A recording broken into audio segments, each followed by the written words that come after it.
goes into the ovens. To the minute, right now. Right to the minute, right to the second. Okay?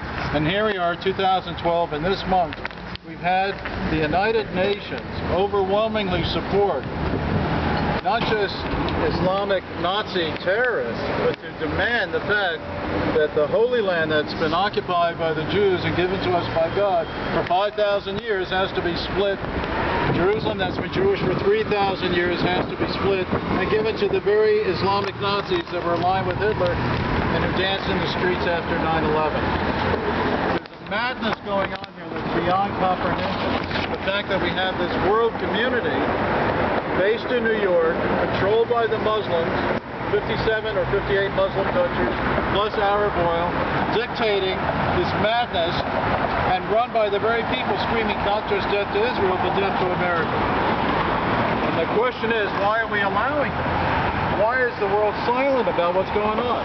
Mr. Obama and Hillary, back in 2011 in March, said that Assad from Syria was a reformer.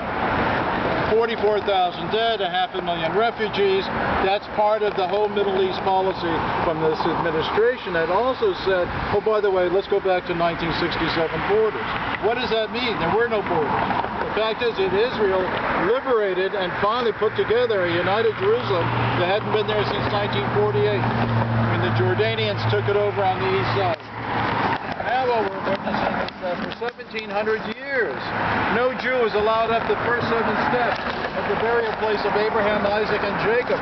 These are the forefathers and their wives, the foremothers of the entire Jewish faith that the Muslims have had control for 1,700 years. That's obscene. Nobody could get up the first 7 steps until 1967. What is this administration saying? What is the UN saying? No, you have to give up your religion, your faith, and accommodate Arab oil politics, Muslim politics. This is what we're facing.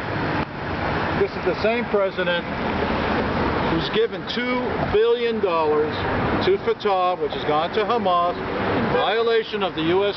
Title 18 that says no material support to terrorists. This is the same Obama that keeps his mouth shut when a boss says to the world community, oh, by the way, our land will be Jew-free. No different than the Nazis that said Europe and the world will be Jew-free. This is Obama supporting basically what a boss has said, and the United Nations making the same connection. And meanwhile, right at the UN, as we speak right now, there is an art display in the lobby of the UN from the Palestinians showing only Palestine and no Israel. No Israel! In other words, all of Israel